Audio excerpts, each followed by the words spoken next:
Hello, welcome to WhoNoob and WhoVeteran. I'm WhoVeteran, my real name's Eugene, and Russell, the WhoNoob, has only just started watching since Peter Capaldi came on. He's still alive! Yeah, this episode was really great, so I couldn't kill Russell. Kind of a shame because I was looking forward to killing him, but oh well, I said that I wouldn't kill him if the episode was good, so guess I'm stuck with him now. Hey. Though he can be a real pain in the— Hi Russell! Hey, oh yeah. How's my favourite guy? Yeah, good. Yeah. My favourite guy. Yeah. What were you saying? Nothing. Just talking about the joke from last week. Oh, right, well, yeah. I was actually worried for a while there. I thought you were serious, but then it was a bit of a relief when it all ended up being a big gag. Yeah, you're totally a gag. Yeah. I mean, I would never kidnap or kill anyone. You know me, I wouldn't hurt a fly. Wouldn't hurt a fly. Yeah. Cool. Well, what do you think of, what was it called? The Zygon Inversion. The Zygon Inversion. And part 1 is called the Zygon Invasion. Yeah. Yeah, well, the Zygon Inversion I thought wrapped up this two-parter great. Like, I had some problems with part 1, namely the scene Get my notes ready. where the guy was with his mother and there was the sappy emotional music. Yeah, no, I didn't like that. Yeah. Before we go any further, if you haven't seen our review of part 1, go check it out. The link's in the description below, and then come back and watch this video. Yeah. But anyway, back on point. So apart from that scene, I really liked part 1, and this part was just phenomenal. I mean, this was. There's no words to describe how awesome this part was. And overall, some of the annoyances that I had in part 1, such as the sappy scene with the soldier and the mother, just seem small in comparison to when you put these two parts together and view it as one whole story. Just my few niggles are so small and tiny compared to the really good stuff here. Yeah. This was a great, phenomenal Doctor Who story, and I loved it to pieces. What did you think? I feel exactly the same. Pretty much. Yeah. No, exactly the same. I loved it. I thought it was as a two-part as well. Yeah. And as an individual episode, I felt like it was structured and spaced out nicely. Like great pacing. Yeah, the pacing was great. The monologue at the end blew me away. Ditto. Blew me away. Peter Capaldi. God. And then what else? Clara was awesome too. Jenna Coleman's performance. She was great. I think there was one part which I sort of had a bit of a how does that work sort of thing, but I could forgive that. Oh, let's talk about that. What was that part? That was the part where she well, at first I didn't like the fact that she could control the Zygon, but then I didn't realise I hadn't really picked up on the connection between them, between Bonnie and Clara in her dream state. But once that explained, I could forgive that. At first I was like, what the hell's going on? And then I was like, You mean forgive that, or did you like that? No, I liked that in the end. Okay, yeah, at the end I didn't. At the beginning I didn't like it, and then once it sort of, I started to get the whole idea of it, I liked it. I did like it. Same thing. At first I didn't like that because I was like, oh, we're just repeating Last Christmas. And out of all the episodes to repeat, I repeat Last Christmas. Yeah. We disagree on that episode. Yeah, I didn't mind that, but yeah. But then one, it was a similar idea to the whole dream state thing, but I have no problem with repeating ideas as long as you... Well, I have no problem with similar ideas as long as you come at a very different angle, a very different approach, and this was very different. This was fighting for control over a single body. Yeah. And the dream state was just a visual representation of that. Yeah. And the other cool thing is that, Clara very quickly twigged that she was in a dream, and then she started muttering dream checks. Yeah, that was cool. And she kept looking for things to prove. Like she learnt from the last time. Yeah, exactly. She learned from her previous experiences. And same with the scene where Bonnie was interrogating Kara. Kara was used her great ability at lying, which she learned last series, to be able to kind of dodge around the questions, because she couldn't lie, but she didn't necessarily have to tell the whole truth. She could semi-tell the truth. She manipulated it. Yeah. She was really great. Something which I started off not liking, I ended up loving. Yeah. And Jenna Cole's performance was brilliant. I forgot. Yeah, she was real good. Playing the two different, playing Clara and then playing Bonnie was real cool. Yeah, especially in that final scene. Yeah. When you could see Bonnie trying to fight against the fact that she was actually starting to agree with the Doctor. Yeah. You could see her trying to fight that, but at the end of the day, Do you know the what Doctor I mean? was right. The Doctor was right, and Yeah. she couldn't help that. Yeah. The problem I did have, how I was saying about the problem with the connection was, I didn't like the phone thing. How she was the texting. She was texting, like, perfect timing. She knew that. How did she know she was holding the phone? I don't know if it was just that she could know that with a link that they had. Well, she was looking at. She could see what Bonnie was seeing through the TV. So I guess she could see if Bonnie had the phone in her hand, so she could slightly control the thumb. Yeah, maybe. It was down by her side though, so she couldn't see the phone. But I mean, it's Kara. She's gonna memorize the layout of her phone. Yeah, true. Kara's anal retentive like that. Like how I'm anal retentive about Doctor Who stuff. Yeah, no, true. Get a Doctor Who. Yeah, and don't get me wrong. Get a Doctor Who fact wrong around me, and there's gonna be a big shitstorm. The thing that the thing is too, I've been trying to make excuses for that thing to be okay for me, because I like this episode so much and I don't want it to be a flaw, and I think you've just saved that for me. Yeah, being Clara, she would know exactly how her phone is laid out. So yeah, thank you. Yeah, you're welcome. You're welcome. Thank you for giving you the episode. yeah. I think we can safely say that this story was a huge step up from Peter Hans's last one. Oh yeah, they killed the moon, eh? Yeah. Should we talk about the monologue? Yeah. Let's talk about the monologue. Okay, first things first. I love the monologue, but let's just get one slight criticism out of the way first. Why was Truth and Consequences written underneath the buttons? Yeah. That doesn't make any sense, because how could the Doctor have known that Truth and Consequences would be what the Revolution, the Revolution's tagline, hashtag was? Yeah, because the thing is too, and I think what he should. There was the town called Truth and Consequences as well, and it's like and in the first all weird. episode, he even said was it him that said what's Truth and Consequences? Yeah. No. That was the lady, the middle-aged lady with the glasses. Oh, okay. The one who died. And then the blonde lady said. Kate said. Kate Stewart, daughter of the Brigadier. Get her name right, Russell. You gotta be a Doctor Who fan. You gotta know these things. Kate, the daughter of the Brigadier, Kate Stewart. That's better. The daughter of the Brigadier said, she's like, they always come up with these stupid names for their little. That's what these groups. Yeah, she said. Yeah. That's what these. It's the propaganda that these maniacs always spout, or something. Yeah, like that. That's what she said. And then, the Doctor. Well, from what the Doctor gave away, he didn't know anything about that. The only thing I can think is he did know something about that, but couldn't let on that he knew something about that, because otherwise it would give the fact that, remember how later on it says 15... The Doctor says, that's what you said the last 15 times that it could give something away to do with that, but at the same time it wouldn't give away... When the Doctor said, that's what you said the last 15 times, I thought he just kind of meant like Kate's found out about the boxes being empty 15 times before and gotta wipe her memory again. I didn't think that there had been 15 other revolutions before. Because if that were true, that would kind of diminish this episode, wouldn't it? Yeah.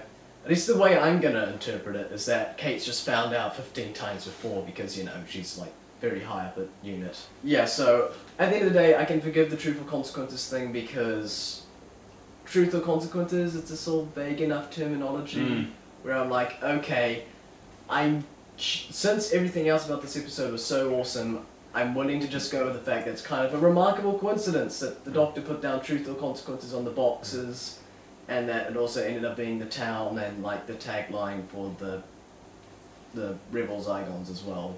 If you have answers or theories as to how the Doctor knew and had truth or consequences in the box, leave a comment below.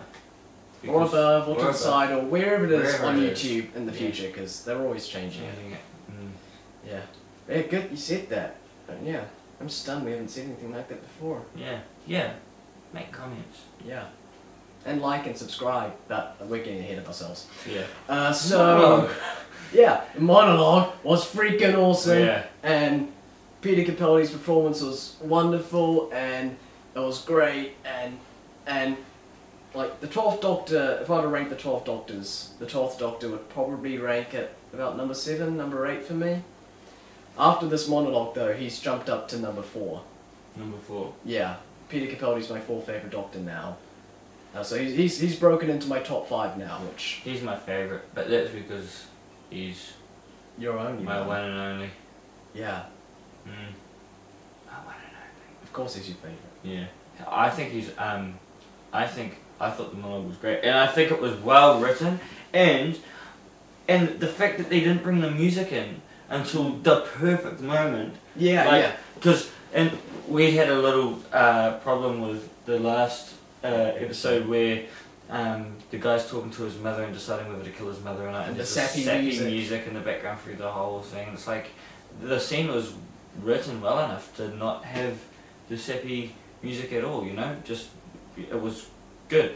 Now, it's almost like they heard us because this monologue had no music through it until the perfect moment. It was the perfect moment, and it came in where she said, "Doctor, you don't understand," and he said, "I don't understand? Of course I understand. You have, you have," and he goes on to talk about how, you know, when he closes his eyes he hears screams, more screams than, you know, you could imagine, and it was like his sort of, his vulnerable point where the music came in. It was perfect, beautiful, and the music wasn't sappy either. It was well composed, really well composed. It was really nice. It got me. I was like, hold yourself together.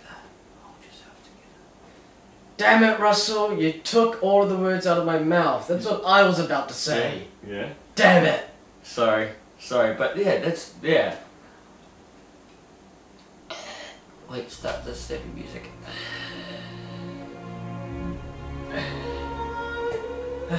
We will be back after... Oh man, you're awake again? Wait, what? Do you have any memory of what just happened? No. Well, we were just talking about how the sappy music didn't come in and it was well composed. It was beautiful. You're weird. Then again, I'm weird. Okay. Yeah, but yeah, monologue. I loved it, and I loved the callbacks to the 50th and how, you know, how it all tied into the way the Doctor ended the Time War, and this episode was a real sequel to the 50th. It wasn't just a continuation of the Zygon subplot. It was a real proper kind of sequel. Yeah, I guess the next thing to talk about now is Osgood. Osgood. I was expecting that to be a real cop-out, as I'm like, Osgood's alive! We're not committed to her death, but they actually did it in a really good way, because she did actually die in the last episode, and they didn't answer whether or not this was the human or the Zygon. They do kind of hint at the fact that she's probably the human one, because then you got Bonnie ends up becoming the new Osgood, and so the whole point is that one of them's human and that one of them's Zygon, but yet they refuse to, you know, acknowledge the fact that there is a difference though. It's a clever way of bringing back the actress who's the twin of the other Osgood into the episode too. Yeah, so I think they handled it really well. I thought it was really well handled. And I liked the fact how they never definitively answered it, but kind of hinted at what the answer was. Yeah. Yeah. Yeah. Yeah, I agree. Yeah. Did I steal the words from your mouth this time? No, well, I It's a yes or a no answer. How can Well, you make yes. this complicated? Yes, yes, you took words right out of my mouth. Brilliant. Yeah. And I also thought that that it's good that they still haven't let us know if she was the human or not. That's what I just said. Yeah. Yeah. Oh, you said that? You took the words out of my mouth. Oh, God. Okay. I've got a question. The loneliest month of my life. Oh, it's... You wanna hit that later? I want to talk about the political themes in this episode Okay, first, let's talk and about then I've got a theory about the loneliest Okay. month of my life. So yeah, the political themes, that's really what's left to talk about in this episode. And then I'll go on to my theory about the loneliest month of my life thing. So... Yeah, okay, so this episode was clearly very political, wasn't it? Oh, you're asking me or the audience? You. Yes. Yes, it was. What's wrong? Take a wild guess. Yes, it was political. Yeah. Opinions? Yeah, well, obviously, kind of, you know, with what's going on today with terrorism and all of that sort of stuff. ISIS, you know. Yeah, it sort of touched on those sort of issues without rubbing it in our faces either. Do you know what I mean? It wasn't too. Do you know what I mean? Heavy-handed. Too heavy-handed. Yeah, it started to get a little bit heavy-handed in part 1, but then part 2 scaled back on it a bit, which was good. And I also like this episode. Definitely, they clearly had their own kind of thoughts on the way that we should be dealing with the terrorism. But yeah, at the same time, they didn't really kind of impose their specific beliefs though too much in the episode, and more kind of just let the audience to more make up their own mind on these issues. But they did clearly have their own perspective, which that's good. Yeah, political stuff well handled. I guess this episode was kind of saying that I don't know what. I guess this episode was saying that we should really be more open to negotiating rather than having that whole, you know, Americans don't negotiate with terrorists thing, which is such a big thing over in the States.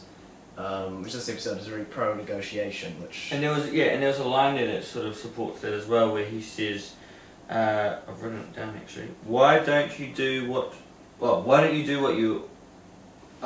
why don't you do what you're always supposed to do from the very beginning and just sit down and talk? Yeah. God, Russell, you had one line to say. And that's pretty much bang on the money. That's pretty much what the episode was covering is, you know, if you communicate, sit down and talk, you can figure it out, you know? Yeah. I mean, there is a good argument for the whole we don't negotiate with terrorists thing, because then it kind of endorses terrorists to keep doing terrorism. Oh, yeah, no. But also, at the same time, though, I do feel like governments tend to, or people in general just tend to go way too far with that whole don't negotiate thing. Yeah. Now, there's a line where if a line gets crossed, sure, don't negotiate, you know, you can't compromise with this kind of stuff, but you should... Yeah, from the beginning though, do you know what I mean? Especially, Yeah. you can't go take somebody and say, I'm going to cut their head off and expect to, you know, negotiate. Do you know what I mean? It's got to come from two, you know... Both sides have to be Both willing to sides. negotiate, exactly. Yeah. If one side isn't willing to negotiate, then... Yeah, sure, the other side shouldn't try, just go straight into military kind of stuff. Yeah, but, threats aren't negotiated. But before you do start the violence though, see if you can get negotiation, which I feel like all too often, you know, in the world we don't really tend to see if the other side's interested in negotiating first. We're just like, they're terrorists, we're gonna attack them back. Yeah, this is what we're gonna without do. even checking to see if negotiation is an option. Yeah. Yeah. So, Totally. but Totally. And I don't think what we need is the doctor. yeah, yeah. Get the doctor involved. Anywho. Man, you're full of puns today. You're puntastic. I feel like I've heard that recently. So, the ending line of what Loneliest Month of My Life. Yeah, what was that about? I think... Because I rewound it, I was like, what? And then I tried to I'm thinking, this has been a theory that's been going around for a while now, but I've just been like, nah, that's not true. That's just people, making up silly stuff. Yeah. But this line makes me think maybe that theory might be true. And there's a theory going around that the doctor's already seen Kara die, and that he's travelled back in time to get some extra time with her before she dies. And so this whole series has been, the Doctor has known that how Kara's going to die and when she's going to die, and this whole series has just been the Doctor trying to get some extra time with her before it happens. Because what did she say? She said to him... She said, it must have been half of you thinking I was dead or something like that, and then the Doctor went, it was the loneliest month of my life. Oh my god. And then Kara said, it could only have been 5 minutes, and the Doctor says, I'll be the judge of time. And after those lines, I was like, this theory's...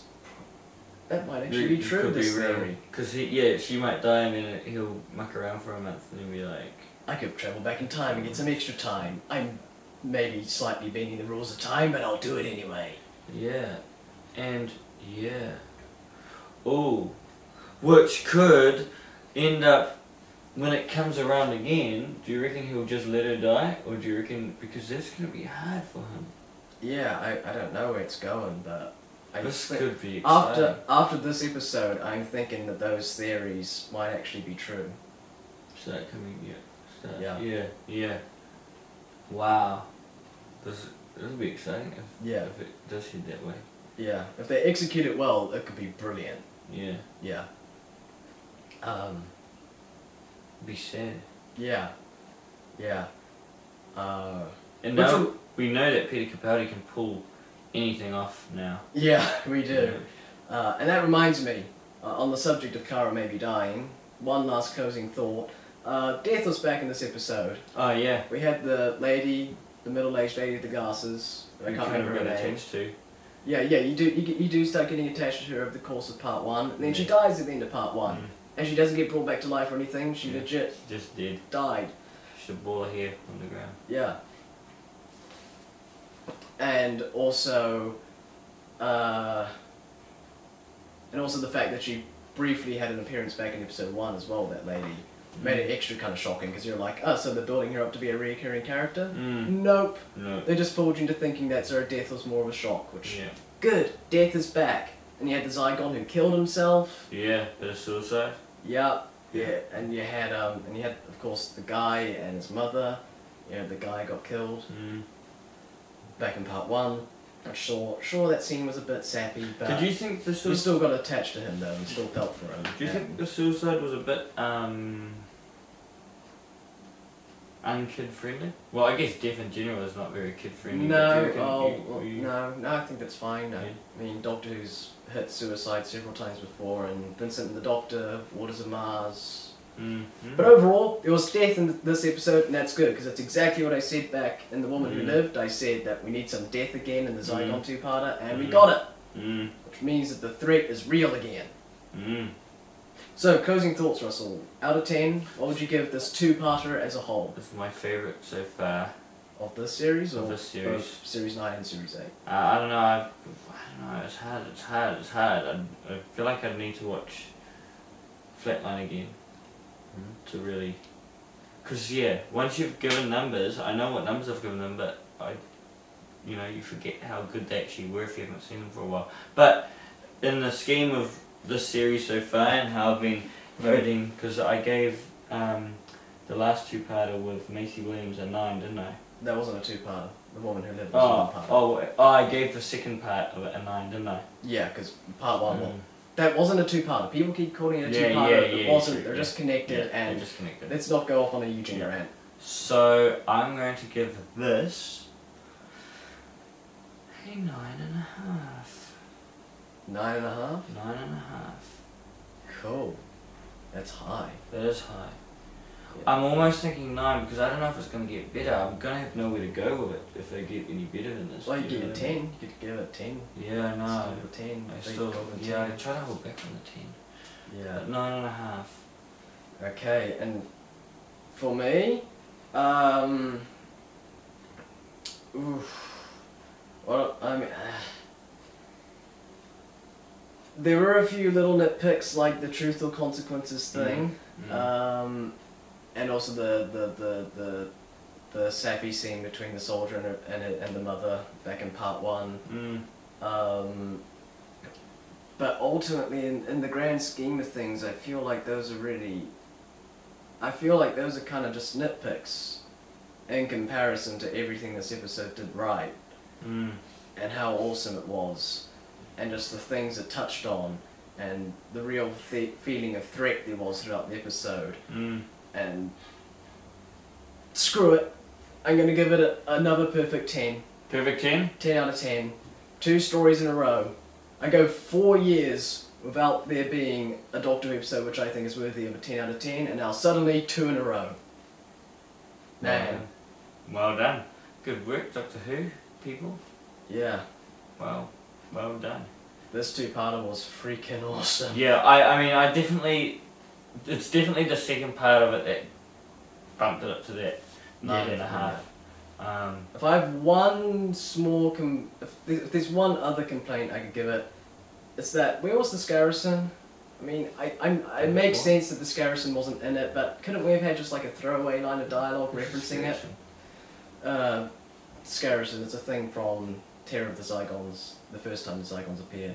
The classic Who nerdiness here. Oh, Yeah. beautiful. You think I'm beautiful? I think the You think my Who nerdiness is beautiful. Ah, thank you. Thank you. Thank you. I think your noobishness to Who is ugly. Exactly. Thanks Like for your watching. beard. Oh. I mean, unlike your beard. Unlike your beard. Don't talk about the beard like that. The beard Makes you look like Shia LaBeouf. makes me look. On that note, we'll see you next week. For Sleep No More, a found footage episode. Oh yeah, found footage. Whoop, whoop. I think I'm having a seizure from the thought of found footage. Help me!